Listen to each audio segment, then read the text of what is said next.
ദൈവനാമത്തിന് മഹത്വമുണ്ടായിരിക്കട്ടെ. പ്രഭാഷകന്റെ പുസ്തകം 51 അധ്യായം 29 വാക്യം. നിങ്ങളുടെ ഹൃദയം അവിടുത്തെ കരുണയിൽ ആഹ്ലാദിക്കട്ടെ, അവിടുത്തെ പ്രകീർത്തിക്കുമ്പോൾ നിങ്ങൾ ലജ്ജിതരാകാതിരിക്കട്ടെ. തൃത്വൈക ദൈവമേ, ഞങ്ങൾ അങ്ങേ ആരാധിക്കുന്നു, സ്തുതിക്കുന്നു, മഹത്വപ്പെടുത്തുന്നു. കർത്താവെ, ഇന്നത്തെ ദിവസം നീ ഞങ്ങൾക്ക് നൽകിക്കൊണ്ടിരിക്കുന്ന എല്ലാ കൃപകൾക്കും അനുഗ്രഹങ്ങൾക്കും സംരക്ഷണത്തിനും പരിപാലനത്തിന് ഞങ്ങൾ നന്ദി പറയുന്നു. ഞങ്ങളെയും ഞങ്ങളുടെ കുടുംബത്തെയും ഞങ്ങളുടെ കൂടെയുള്ളവരെയും ഞങ്ങളുടെ ജീവിത സാഹചര്യങ്ങളെയും ചുറ്റുപാടിനെയും ഞങ്ങളുടെ പദ്ധതികളും നിയോഗങ്ങളും അങ്ങയുടെ കരങ്ങളിലേക്ക് ഞങ്ങൾ സമർപ്പിക്കുന്നു. ഈശോയെ, ഞങ്ങൾ നേരിടുന്ന പ്രതിസന്ധികൾ, പ്രശ്നങ്ങൾ, ഞങ്ങൾ അനുഭവിക്കുന്ന സഹനങ്ങൾ, രോഗങ്ങൾ എല്ലാം അങ്ങയുടെ കരങ്ങളിലേക്ക് ഞങ്ങൾ സമർപ്പിക്കുന്നു. ഈശോയെ, നിന്റെ കരുണയാലാണല്ലോ നീ ഞങ്ങളെ വീണ്ടെടുത്തത്.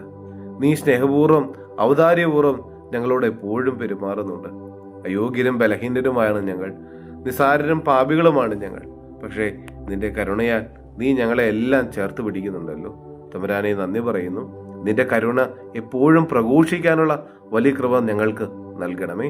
നമ്മുടെ കർത്താവ് ഈശോ മിശിഹായുടെ കൃപയും പിതാവായ ദൈവത്തിന്റെ സ്നേഹവും പരിശുദ്ധാത്മാവിന്റെ സഹവാസവും നമ്മെല്ലാവരോടും കൂടെ ഉണ്ടായിരിക്കട്ടെ, ഇപ്പോഴും എപ്പോഴും എന്നേക്കും.